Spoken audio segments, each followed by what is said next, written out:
स्वामी जी महारानी, चलते चलते हम दोनों प्राणी कहाँ और किस ओर पे आ पहुंचे हूँ। महारानी, चलते चलते हम दोनों प्राणी उत्तमपुर के सीमान पर आया हूँ। क्या ये उत्तमपुर का सिवान है? हाँ महारानी। तो स्वामी जी आप ऐसा कीजिए, सबसे पहले इसी उत्तमपुर के सिवान पे अपने डोली को रोक दीजिए। ठीक है महारानी। अरे वो मेरे कहार भाइयों, डोली को इसी उत्तमपुर सीमान पर बिलमा दो। महारानी, तुम्हारे अज्ञान स्वार डोली को इसी उत्तमपुर सीमान पर बिलमा दिया। आगे बताओ क्या कहने के लिए चाहती हो? स्वामी जी आप तो जानते हैं कि मैं नई लेवेली दुल्हन हूँ। दुल्हन हो? सच के आपसे विवाह करके आपके महल में पहली बार जा रही हूँ। जा रही हो? इसलिए उस महल में रहने वाले व्यक्ति को किसी को जानती नहीं, पहचानती नहीं हूँ। बिल्कुल नहीं पहचानती हो। इसीलिए मैं जानने के लिए चाहती हूँ उस महल में, उस हवेली में आपके सिवा और कौन सब सदस्य रहा करते हैं। अरे महारानी, ये बात तो मैं कुछ देर पहले रास्ते में सब कुछ बतला देना चाहते थे, लेकिन क्या करूं महारानी, शादी के खुशी में सब कुछ मैं अपने दिल से खो बैठा। साइड में खड़ी हो जाओ, मैं अपने राज के बारे में, अपने महल के बारे में तुम्हें सब कुछ डिटेल में समझा रहा हूँ। ठीक है स्वामी जी। महारानी, अपने महल में तुम्हारे सिवाय एक मैं हूँ, दूसरा में महामंत्री है, और तीसरा में नौरी है, और चौथा में बड़ी महारानी है। रानी क्या जो कि मुझे सौतन लगेगी? हाँ हाँ महारानी। लेकिन स्वामी जी मैं देख रही हूँ आपका उम्र चौथापन में है, तीसरापन बीत जाने के बाद एक पन बाकी है। इस उम्र में मुझसे दूसरी विवाह क्या है? इसका कारण क्या है, क्या वजह है? महारानी, शादी करने का कारण इस प्रकार है कि 14 कोस की जागीर में सब कुछ रहते हुए परंतु उस महल में एक पुत्र का जन्म नहीं हुआ है तो सारा राजपाट बेकार है। महारानी, एक पुत्र के लिए संसार सागर में जीवन भर ललाए तो पुत्र के लिए जीवन भर उदास रहा करता हूँ। ओह, तो उस महल में एक संतान की कमी है? कमी है महारानी।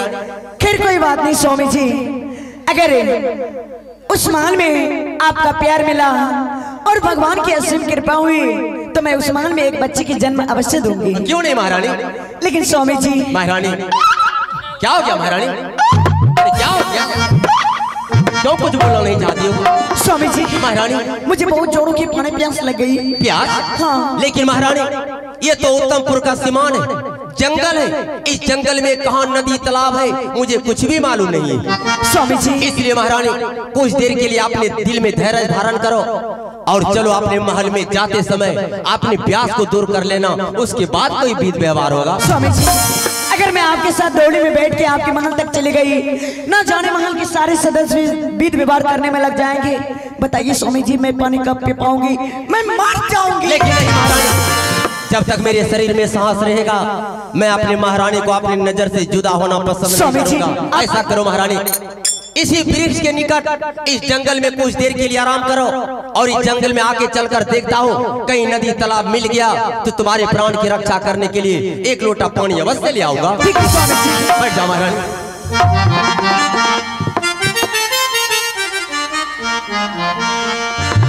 मेरी महारानी प्यास के कारण अपने प्राण को अर्पण करने के लिए चाहती थी, लेकिन मैं वैसा नहीं होने दूंगा। मैं इस जंगल में जा रहा हूँ, कहीं नदी तालाब मिल गया तो महारानी की प्राण की रक्षा करने के लिए एक लोटा या गिलास अवश्य पानी ले आऊंगा। अहो याजुद्दीन, चलिए हो भाई।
जा रही हूँ उस महल में पहले से मेरे स्वामी की बड़ी महारानी यानी कि मेरी सौतन रहा करती हैं। जब से मैं अपने पति के मुख से सुना है तब से मेरे दिल की गुस्से की ज्वालामुखी शांत नहीं हो रही है।